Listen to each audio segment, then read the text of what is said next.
Patikti sau rudenį lengva, kai įvaizdžių pasirūpina Ozas. Laidos partneris – prekybos ir pramogų centras Ozas.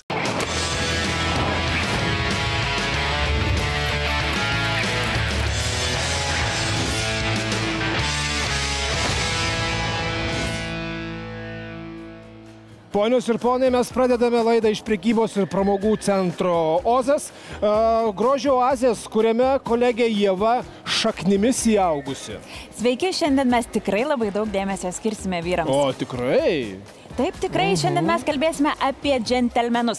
Žinai, beje, viena nusivylusi namų šeimininkė yra pasakiusi, kad džentelmenus reikėtų įtraukti į raudonąją knygą. Aš pagalvojau, ne į knygą, į fotoalbumą. Žinai, čia gali būti problemėlė, nes tikrai ne visi vyrai mėgsta fotografuotis. Oi, tik nereikia. Visi mes puikiai prisimenam ne taip seniai tavo visus surinktus baikerius, kurie išsipustė, išsikėdenę plunksnas, mielai pozavo prieš fotoobjektyvus. Tu čia kalbėjai apie motociklininkus džentelmenus, čia kas kita. Tai jeigu motociklininkas gali būti džentelmenas, aš manau, kad mes visi turim vilties, o būtų labai liūdna, jeigu jie tokie išnyktų. Kol yra bent vienas motociklininkas džentelmenas, šita problema mums negresia. Mes žiūrovams parodysim, kad džentelmenai tikrai niekada neišnyks. Šiandien laidoje matysime tikrai ne vieną džentelmeną ir ne du. O ką šiandien laidoje matysim? Pažiūrim. Tai jūs galvojate, kad galima rasti džentelmeną? Kai kuriuose reikia labai ilgai kapstyti. Tu esi vis tiek mužikas ir nors tu ką. Dvi blondinės susitiko virtuviai, žiūrėk. Press on. Labai moteriška. Taip. Šiandien bus nereali laida, nes laidoje bus vien vyrai. Žodžiu, žibėsiu kaip aukselis pelenuose. Sužibėti galite ir jūs. Nepraeikite pro šalį parduotuvės Douglas, nes ten aš jau paslėpiau 3 dovanų korteles. Suraskite jas, atneškite man ir laimėkite labai gerų dovanų. O kur ieškoti kortelių, kaip visada pasakys Šarada, kuris skamba taip. Aistringą linkėjimą rašome raudonais lūpų dažais. Kino filmų žvaigždė padrąsina, dalyvauk, surask ir žaikšt. Aš dabar einu pas Rimą, o jūs einate ieškoti kortelių. Vartydami knygų puslapius randame nemažai džentelmenų pavyzdžių. Tai visų pirma žymusis Sherlockas Holmsas arba Jamesas Bondas, ypač jeigu jį vaidina Rodžeris Mūras. Tam tikrų požiūrių netgi Giacomas Casanova yra džentelmenas. Na, o dabar persikelkime į pastarojo organizuotą kaukių balių, kuriame pasiklausinėsime, koksgi yra šių dienų džentelmenas. Pažiūrėkime. Tai yra žmogaus vyro visuma. Ir elgesys, ir išvaizda. Rūpestis, ko gero, pagrindiniai dalykai. Visada atidarau pirmas duris, užleidžiu vietą ir taip toliau. Tam tikrą kalbėjimo manierą, aišku, tas dėmesys tai yra visų pirma komplimentas kažkoks tai. Tai yra paslaugus, tai yra savotiškai įdomus, savotiškai paslaptingas, bet niekada neatsakantis vaikinas. Vyras džentelmenas, kuris gali gyventi ir su gyvate ir vis tiek išlikti džentelmenu. Aš manau, kad džentelmenais iš tikrųjų gimstama. Arba, mielos mamos, būsimos mamos, auginkit džentelmenus.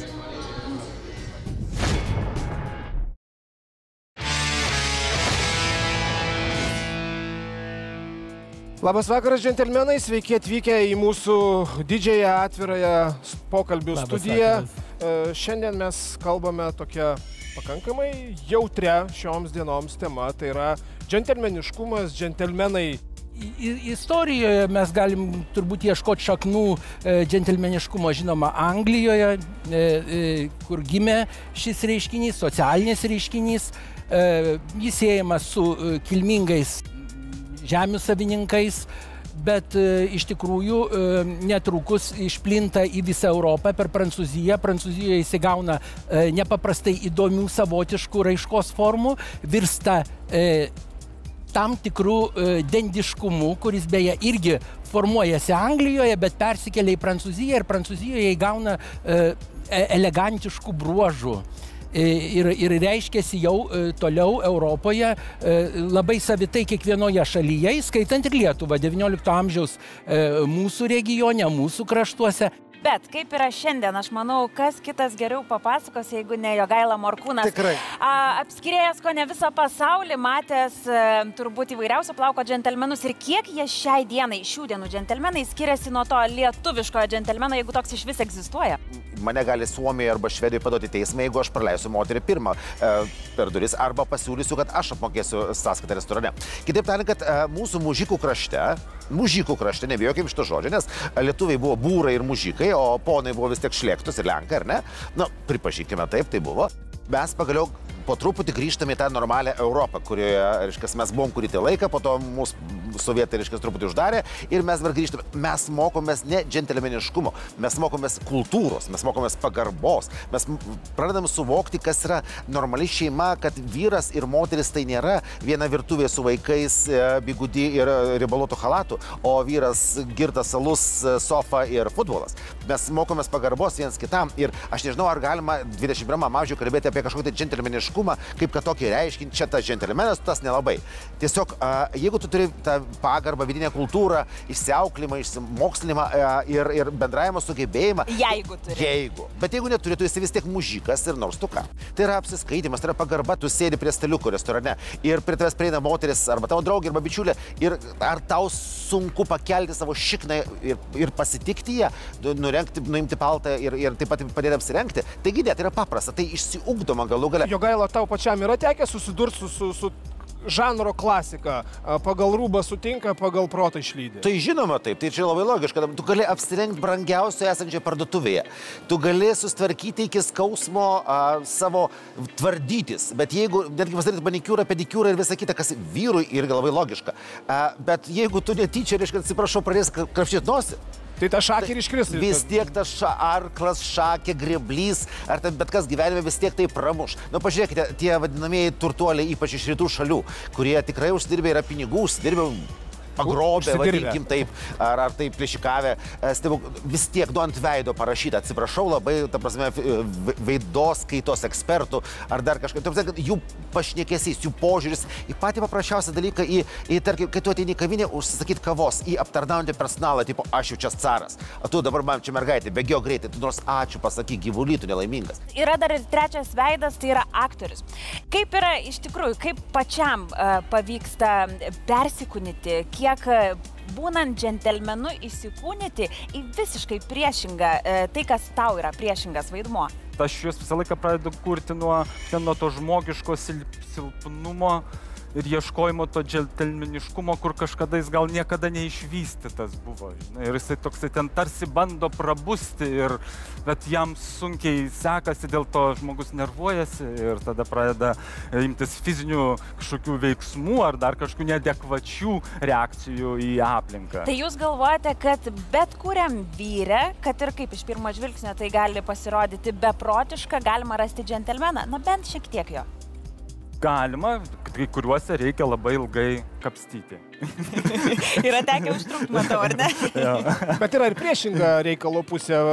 Pačiam vaidmenis, net nebejoju, uždeda tam tikrą štampą, tam tikrą klišę. Žmonės įsivaizduoja, kad pats iš tikrųjų esi toksai. Ne, tai mano pagrindiniai gerbėjai yra būtent to personažo tokie veidrodžiai. O jau lapkričio 13 dieną pasirodys kino filmas Kunigo nauda, velniai gaudo, kur labai bijau, kad nepamatysime nieko panašaus į džentelmenus. O gal priešingai, papasakok.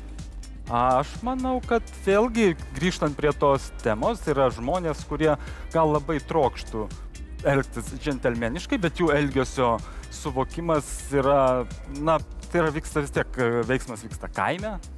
Ta komedija ir gaunasi iš būtent to visų įvairių charakterių ir gana mužikiškų, ir gana stuobriškų, jeigu galima taip sakyti, susidūrimų tarpusavyje. Ir, aš sakyčiau, iš džentelmenų tokios komedijos nepadarytų. Bet aš manau, kad kalbėti apie filmą, tas pats, kas bandyti nupiešti eilėraštį.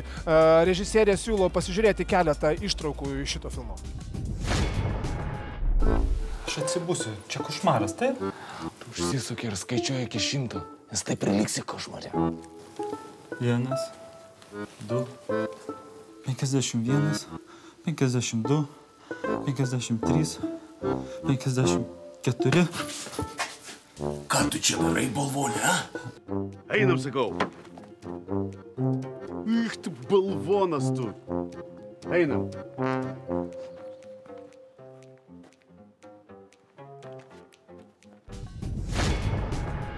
Eugenijau, netrukus knygynų lentynas pasieks jūsų knyga Vyras ir veidrodis psichologinė dvikova. Rinkdamas medžiagą nagrinėjot ne tik tai istorinius šaltinius, bet ir tam tikrą prasme fotografavot aplinką, žmonės. Tiesioginė prasme, ne tik tam tikra. Kokia reakcija buvo žmonių? Kai kviesdavau fotografuotis žmogų leidiniu ir aiškinau, kad tai knyga apie vyrų išvaizdos kultūrą, kad tai pirmas leidinys Lietuvoje tai temai skirtas, mes turime diegti tą kultūrą, mes turim auklėti vartotoją, kuris ateina štai tokį kaip Ozas prekybos centrą ir jis jau turi būti išmanus. Daug išmanesnis už tą savo išmanųjį telefoną. Jis jau turėtų žinoti, ko jis ieško parduotuvėje, ko jis nori, kaip jis nori atrodyti, kaip jis savo vidujinę tapatybę įvilks į tą daiktinę formą, kokie bus kaklaraiščiai, kostiumai, ar jų nebus. Atgyja romantiškumas aprangoje. Pažiūrėkite į poną Jogailą.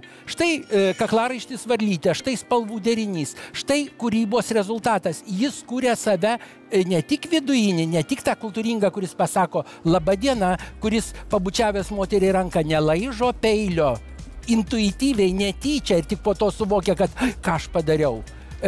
Štai nuo ko prasideda, nuo namų, nuo šeimos. Aš labai optimistiškai žiūriu į ateitį, kad iš tikrųjų visuomenė galų gale pradeda suprasti, kad gražus žmogus, nesvarbu kokio amžiaus bebūtų, jis yra patrauklus, jis malonus, gera gyventi šalia tokių žmonių, gera tokius žmonės matyti.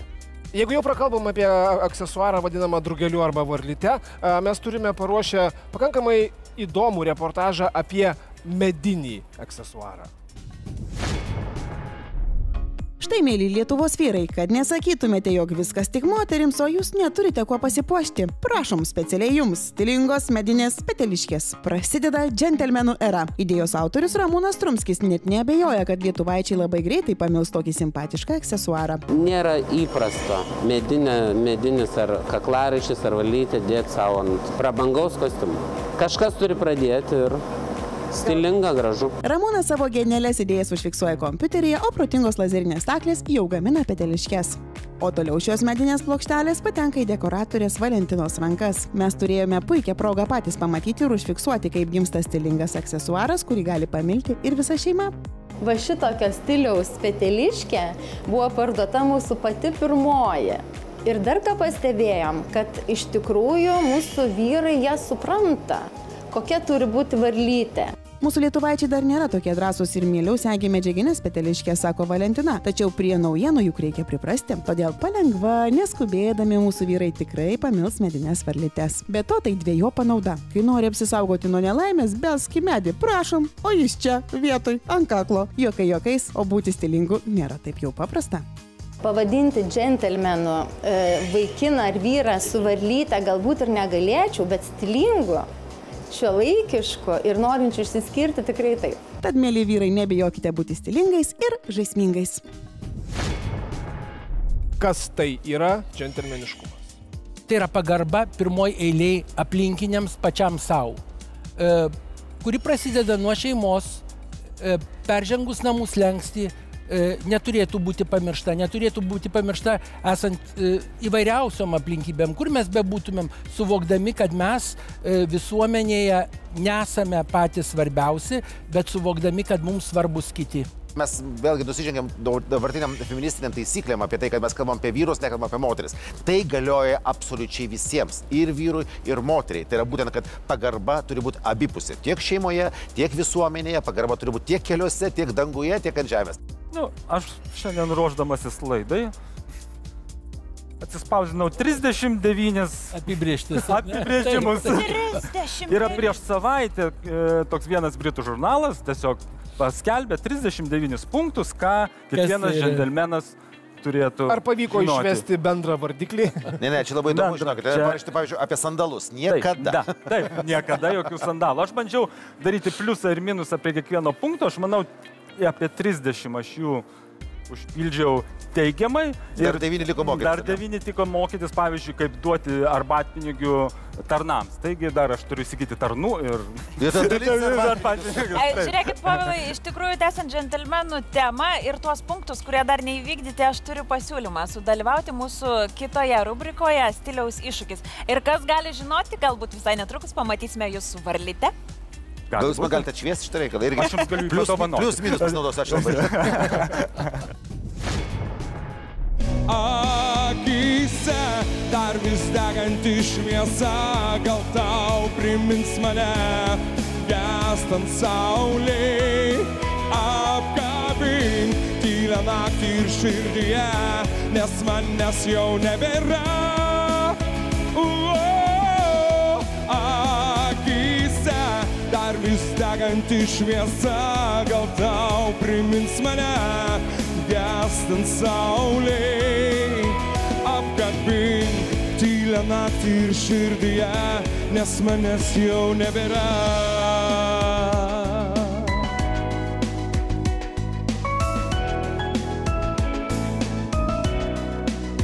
Jau nebėra, jau nebėra, jau nebėra, jau nebėra.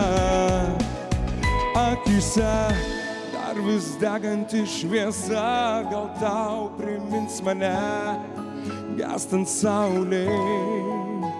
Apkabink tylią naktį ir širdyje, nes manęs jau nebėra.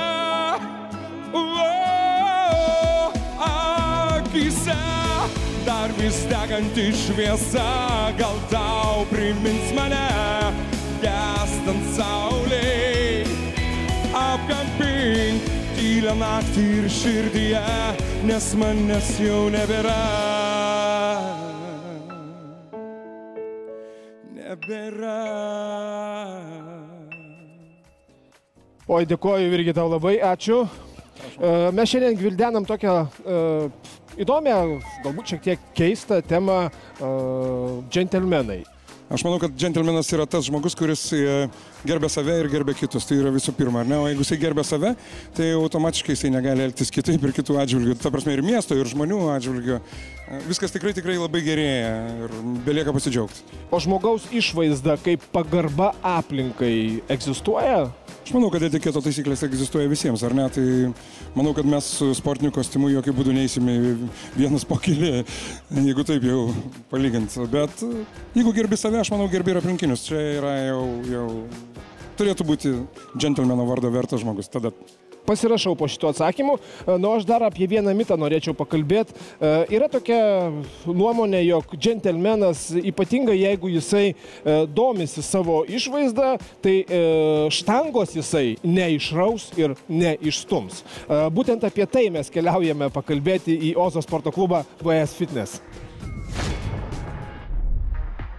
Sportuojančios moterys žino, kartais didelį tinkulį padeda įveikti treniruotėje laukiantis žavus treneris. Šį apibūdinimą puikiai atitiktų Laimis Bartasūnas, sporto klube VS Fitness vedantis grupinius užsiėmimus. Laidos Vilnius gyvai komanda apsilankė funkcinėje treniruotėje. Tokios treniruotės, kurios yra labai naudingos žmogui. Ir šios treniruotės padeda deginti labai riebalus, kas labai aktualu moterims ir žinoma kai kuriems vyrams. Moterys eina į šias treniruotės ne vien tik dėl to, kad žavus treneris, žavių trenerių pas mus sporto klube yra daug. Aš manau, jos eina dėl to, kad pagražinti ir padalinti savo figūrą, įgauti daugiau jėgų, įgauti pasitikėjimo, nes kai moterys po to pradeda daryti daugiau atsispaudimų negu vyras, tai jau, aš manau, daug ką reiškia. Laimė vedamose treniruotėse vienodomis sąlygomis pluša tiek vyrai, tiek moterys. Žinau, kad pasirodysiu negeras, bet negailiu dailiosios lyties atstovių, tikina treneris. Aš manau, jeigu žmogus atėjo sportuoti ir siekti kažkokių tai tikslų, o ne vaikščioti sporto salėje įsikabinusi telefoną ir praleisti 20 minučių Facebook ar dar kažkur tai, o atėjo siekti tikslų, tai aš manau, netgi moteris supranta, kad aš ne iš piktos valios, o aš tiesiog skatinu jas tobulėti ir tarsime jaustis geriau. Labai paslaugus, visada parodo, paaiškina, jeigu kažkas neaišku, ta prasme, ir pasakyčiau, kad vienodais, ir su vyrais, ir su moteriams, kaip treneris, labai profesionalus ir visada viską paaiškina, parodo, kaip ir minėjau, prasme, viskas super. O jei nuspręsite sportuoti ne tik dėl to, kad norite gerai jaustis, bet ir dėl žavaus trenerio, kodėlgi ne? Tęsėme laidą ir aš pristatau stiliaus iššūkį, kurį drąsiai, kaip visada, priima įvaizdžio namų savininkas Kęstas Rimdžius ir Ozo asmeninis stilistas Joringis Šatas. Šiandien labai įdomi mūsų laidos tema. Kalbame apie džentelmenus ir man labai įdomu, Joringi, ar vyrai kreipiasi stiliaus paslaugų? O gal jie dar to akmens amžiaus mąstymo, kur, taigi aš bachūras, kam man to stilisto? Kaip yra? Iš tikrųjų labai džiugu, kad kuo toliau, to daugiau į mane kreipiasi ir vyrai pagalbos. Tai tik parodo, kad ir jiems yra svarbus stilius ir į Lietuvą pagaliau ateina tas tikras mados pojūtis žmonėm ir noras keistis. Gerai, tuomet aš skelbiu stiliaus iššūkio temą – stilingas miestietis. Ir nesvarbu, ar jūs iš Kauno, ar iš Vilniaus, ar iš Šiaulių. Tai Joringi, pagaliau tavo svajonė išsipildė. Prašom eiti ir šluoti pagaliau vyrų skyrių Ozo parduotuvėse. Pirmin. Pirmin. Stiliaus pokyčiuose stiprioji lytis. Žavingas jaunuolis Karolis Ozo stilistui Joringiui tikrai kietas riešutėlis. Karolis studentas, išvaizdus vaikinas ir regis žino savo vertę. Vyriškai sumušę rankomis abu suka tiesiai drabužių parduotuvę. Tiesiog kažkas nesumaikė, ne treningai, kažkas įdomiau, stilingiau. Kokį stilių daugiau nešioji maikį? Laisvesnį, jo. Nemėgstu būti suvaržytas. Kažkai ieškau ne kostiumo, o paprašiau.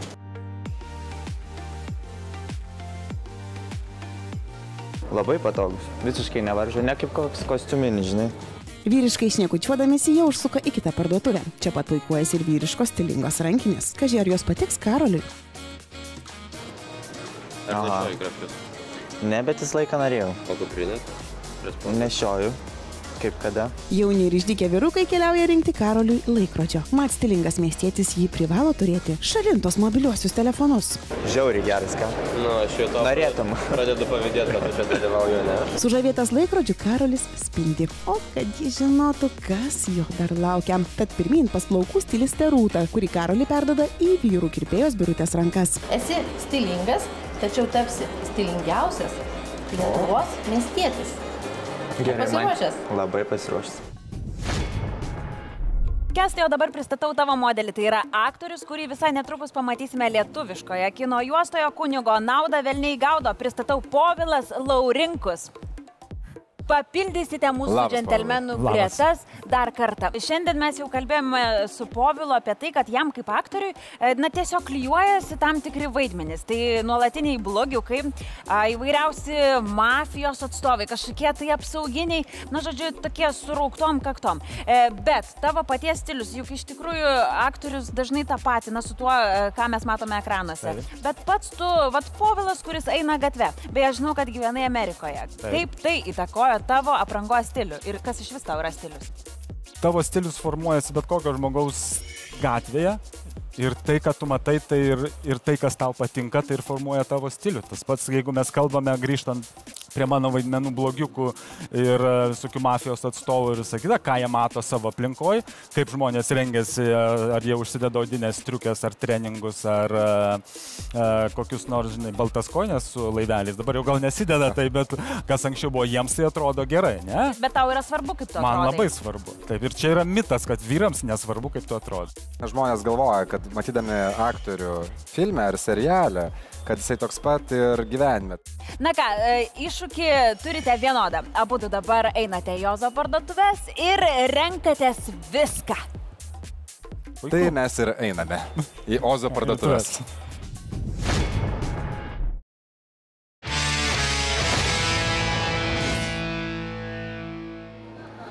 Šiandien stiliaus iššūkyje pabandysiu paneigti mitą, kad ne tik tais moterim, bet ir vyram yra labai svarbus jų įvaizdis, o ne tik tais vyriški žaisliukai. Kągi, pabandysime pasirinkti kažką tokio, kas būtų gera, stilinga, ir truputį aukščiau kasdienybės.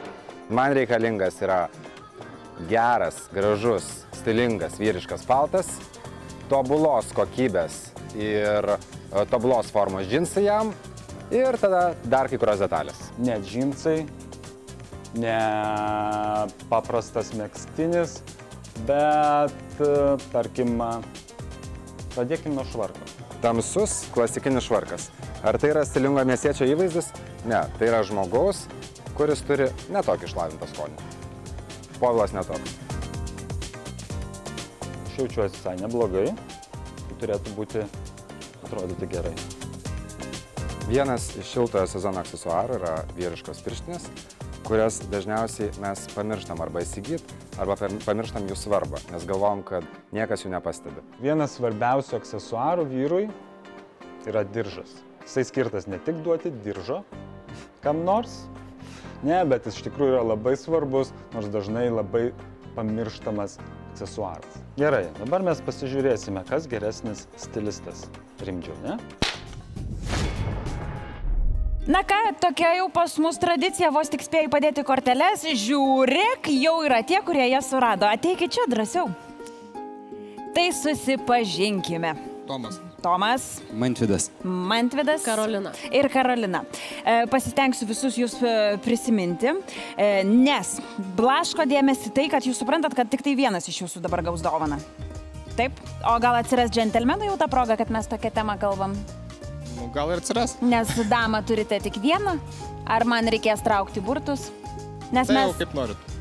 Ai, kaip mes norim. Bet kodėl su vyrais taip yra? Kai reikia priimti sprendimą, tai jau atsiranda, ką mes norim. Tai gerai, tai mes galim labai greit nuspręsti. Jūs susitarėt, sakot, esam džentelmenai ir tiesiog prizą padovanojam damai.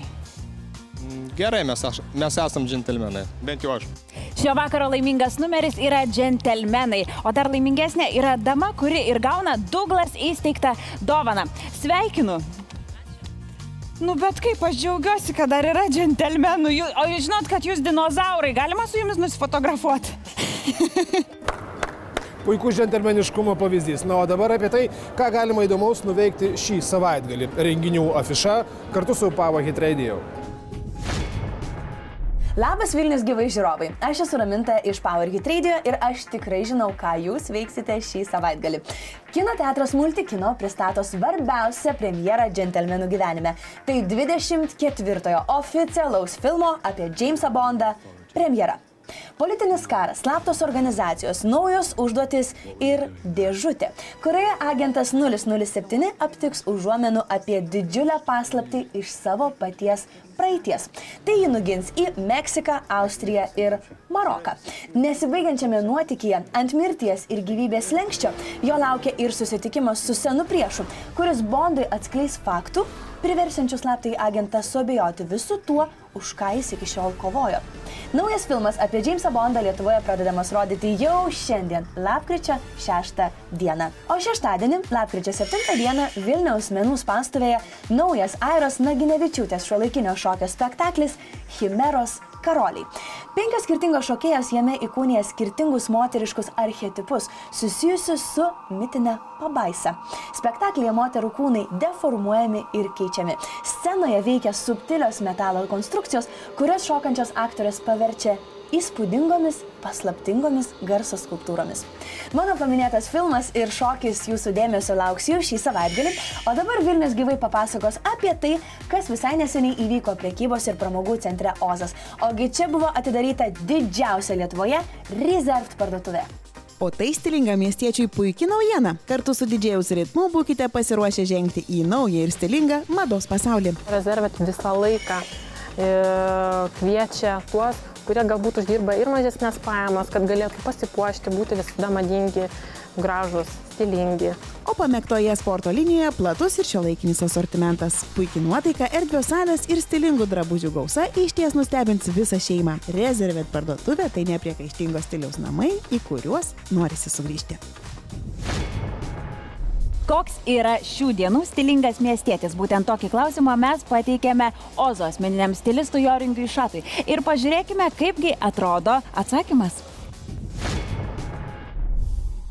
Karolis kantriai laukia, ką jis pamatys veidrodyje, tačiau po atpalaiduojančio masažo atrodo, kad jiem jau viskas tinka. Nebaugina nei plaukų dažymas, nei galvos skutimas.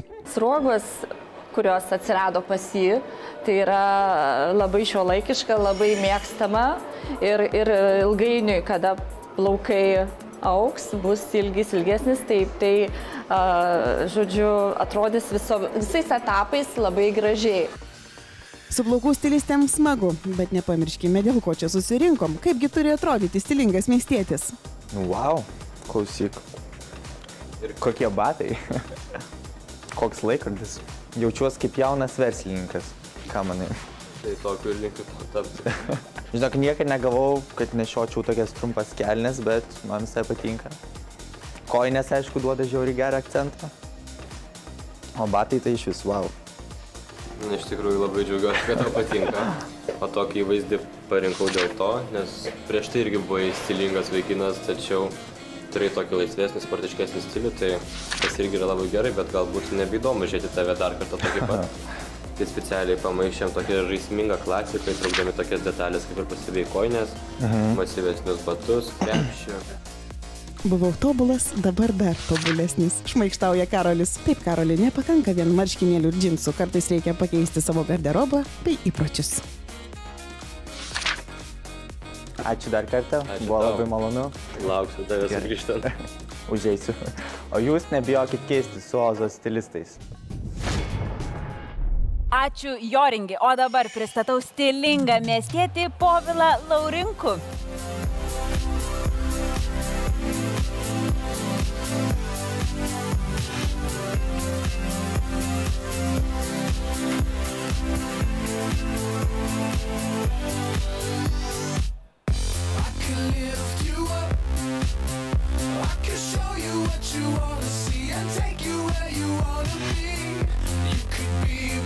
Mes labai mėgstam žiūrėti, bet dar labiau mes mėgstam komentuoti. Kestai, ar aš suklysiu pasakydama, kad tai ne tiek stilingas, kiek oficialus miestietis? Oficialus miestietis. Dėl stilingo miestiečio aš manyčiau, kad šitas epitetas irgi galėtų būti čia puikiai taikomas. Iš tikrųjų, tai visiškai nesitikėjau iš Povilo šito vaizdelio, nes aš tikėjausi, kad bus toks labai meniškas, aktorinis, laisvalaikinis. Bohema, skrybelės. Ir iš tikrųjų, tu tikrai sugebėjai mane nustebinti. Tas būna tikrai nedažnai. Nu, labai retai. Ne, iš tikrųjų tai puikiai pasirinkta eilutė, tobulai suderinti atspalvį, gal kiek tai per saugiai, gal kiek tai, jo, bet tam aš čia ir esu, kad sukurčiau radikaliai kitokį įvaizdį. Žinai, Kestai, ką aš pakeiščiau? Aš labai nemėgstu, kai vyrai taip riša šaliką. Ar čia taip galima rišti šaliką? Aha, ar yra kitų būdų? Tiesiog, gali būti tiesiog elementariausias paprastas būdas. Žymiai geriau atrodo. Dedamas. Bet, Ieva, šitas šalikas yra per trumpas ir tokiam nešiojimui, nes tokio šaliko norisi masyvesnio tada. Tai toks šalikas tiesiog tai yra apsauga nuo šalčio. Tarsi tas pats mazgas principas yra jo. Ir šiuo atveju Povilas, kai buvo su paltu, tai po paltų pakištas šalikas atrodė tobulai. Labai įdomu pasižiūrėti, kaip jisai atrodys po Kesto Rimdžiaus. Sakoma, kad vyrai ir apsiperka ir apsirengia daug greičiau negu moteris, tačiau moteris irgi gali, jeigu to nori, pakankamai vikriai suktis. Pavyzdžiui, virtuvėje ir jau žinau, kad mūsų Ieva jau kaičia orkaitę savo kepinių ceche. Tik įdomu, salotos ar kepsnys? Pažiūrėkime. O perspėjo, kad čia gaminant reikės nusirenginėti? Ne pirmas kartas. Nors šiandien laida ir skirta džentelmenams, bet kokie džentelmenai be damų, todėl su manim virtuvėje Andžela. Kaip reikia sakyti? Andžela. Taigi, ar tu tiki riteriais? Tikiu. Tiki? Tikiu iš tikrųjų ir pasakom visom tom ir to riterio aš laukiu ir aš manau, kad sulaukiu. Aš ne. Gerai, iš tikrųjų, aš labai apsidžiaugiau, nes šiandien pirmą kartą mes gaminsime kažką saldaus. Mes šiandien gaminsim... Panašu, kad bus kažkas šokoladinio, klampaus ir tikrai kaloringo ir kepto. Ir įsivaizduokim, kad tai yra šiandien sekmadienis, nes sekmadienį viską galima valgyti. Šiandien penktadienis. Bet įsivaizduokim, kad šiandien sekmadienis. Gerai, aš siūlau pradėti po truputį gaminti. Kas tau yra riteris? Man svarbiausia, kad riteris gerbtų savo damą, mylėtų ir darytų viską, kad jinai būtų laiminga. Kaip tu čia gražiai papasakai, iš tikrųjų, kaip pasakojo, kuri moteris nenori tikėti pasaką, ar ne? Bet tai, o kaip ten buvo? Nes viskas prasidėjo jūsų draugystė realybės šou, ar ne? Ne. Ne? Ne. Papasakok. Viskas prasidėjo daug vėliau. Ai, vėliau? Taip, bet mes susipažinom projekte X Factory ir esam dėkingi iš tikrųjų šiam projektui, nes, man atrodo, kitaip mes nebūtumėm susipažinę, tiesiog susitikę. Taip. Kažkaip tas bendravimas vis toliau vystėsi iš draugų į porą ir vat kartu gyvenom. Netgi buvo taip, kad mes su Žygimantu dalyvavom žmonų nešimo varžybose. Neseniai. Na, mes ne vyras ar žmona kol kas, bet vis tiek dalyvavom ir mes laimėjom. O repetavot, jūs dėjot pastangų, kažkokių namų darbus jūs darėt. Ar tai ir yra tavo paslaptis, kad tu tiesiog nesuki savo galvos apie galutinį rezultatą, tu eini, pasineri stačia galvą ir tik dėl to tau sekasi, kad tu jauti beprotišką malonumą tai daryti? Taip. Beje, tu man nepabaigai pasakoti apie savo solinę karjerą. Solinė karjera, iš tikrųjų, nepristabdyta, kai dauguma galvoja. Aš, kad ir stojau grupę, bet vis tiek tęsiu savo solinę karjerą. Šiuo metu planuoju išleisti ne vieną savo dainų. Net ne vieną? Net ne vieną. Todėl labai ryžtingai esu pasiryžus ryžtingai eiti į priekį. Nu, skanu. Inteligentę vaidinį. Aš stengiuosi pagrįti. Oi, atveskit ją į riterį. Mano riterį.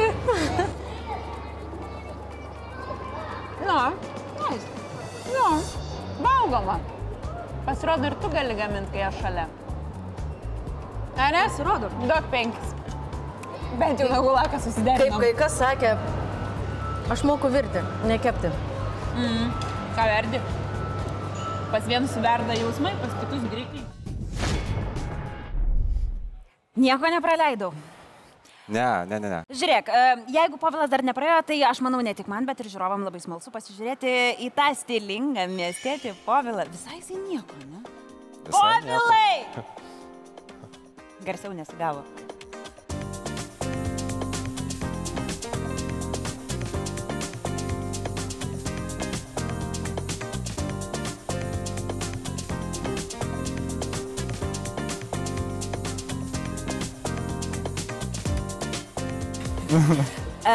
Povilai, turiu vienintelį klausimą. Taip. Ką veiki vakare? Paskambink. Iš tikrųjų labai įspūdingas pasikeitimas. Kęstai, papasako, kodėl būtent toks pasirinkimas?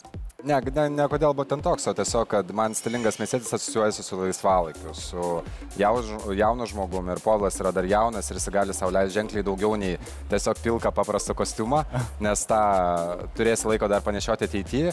O čia yra sudėtos tokios mažos vyriškos tendencijos, kas yra pritaikoma kiekvienam šį sezoną. Aš nedariau kažko labai išskirtinio.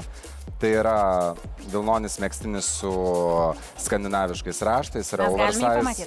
Jo, stiliaus baltas švarkas. Jo. Tada yra džinsai, tamsiai mėlynos spalvos, kurie puikiai išryškina tiesiog šviesų viršų. Beje, šviesus viršus vyrai visą laiką paryškina jūsų torsą, tai tie, kurie esat kūdesni arba turi didesnį pilvą, tai visą laiką rinkitės daiktus, kurie ties pečių linija yra šviesesni.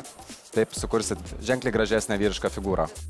Povilai, o kaip tu pats jautiesi? Nes tavo darbas tikrai neįpareigoja oficialios aprangos. Tu taip gali ne tik leisti laisvalaikį, bet dėvėti kiekvieną dieną, ar tai važiuoti į filmavimus, ar į teatrą. Taip, aš jaučiuosi puikiai, kaip ir su tuo pačiu savo išsirinktu rūbu, nes kiekvienas, aš daugiau rinkdamasi savo rūbą, galvoju apie semi-casual, semi-formal kokį nors įvykį, tarkim, filmo premjerą. Aha. Tai buvo irgi su tam tikra mintimi, kad tai nėra kasdieninis rūbas, bet tarkim, koksai pusiau oficialus vakarėlis, o šitas taip puikiai tinka kiekvieną dieną į darbą arba iš darbo. Ir Ozas turi dar ir tau dovanų. Ačiū tau, kad šiandien buvai pas mus ir tau labai tai tinka, bėk neatsigręždama su tais daiktais. Ok, goodbye. Iki. Bye. Bet matai, tas akcentas vis tiek toks amerikaniškas, you know? From America? Yes, USA. Kaip papasakoti tai, kas sugriovė sielą man, sudėtinga, o tu lyg sapnas iš nakties, vėl man primena, kaip mes susitikom. Greitai aš pakilsiu ir tave paliksiu, juk bėgdamas nuo meilės aš išskrisiu. Tai tiek jums norėjome papasakoti šį penktadienį. O mes dar norime jums ir padėkoti visų pirma prekybos ir pramogų centrui Ozas, taip pat parduotuviai Douglas ir SLA Academy Vilnius, interjero galerijai ir ypač interjero namams Dekorama. Dar ne viskas. Taip pat norime ir sakome didelį ačiū foto paslaugų lyderiams Lietuvoje fotopro.lt, Kofeinui, Pušku ir be abejo Kęstui Rimdžiui už mano įvaizdį nuo galvos iki kojų. Na, aš savo ruoštą norėjau padėkoti kino teatrui Multikino, taip pat norėjau padėkoti sporto klubui VS Fitness, Salon Plus Ozas ir šitai šauniai transporto priemonė Air Wheel Baltic riedžiams. Bet tikrai aš taip žiūriu, prilipo tau, ar ne? Gražaus savaitgalio, žinok, pasivažinėsim, jeigu neužsimušim. Jau man apsisuko galva čia tave bežiūrint, žodžiu, susitinkam kitą penktadienį, kaip visada. O tai man dabar pėsčiomai.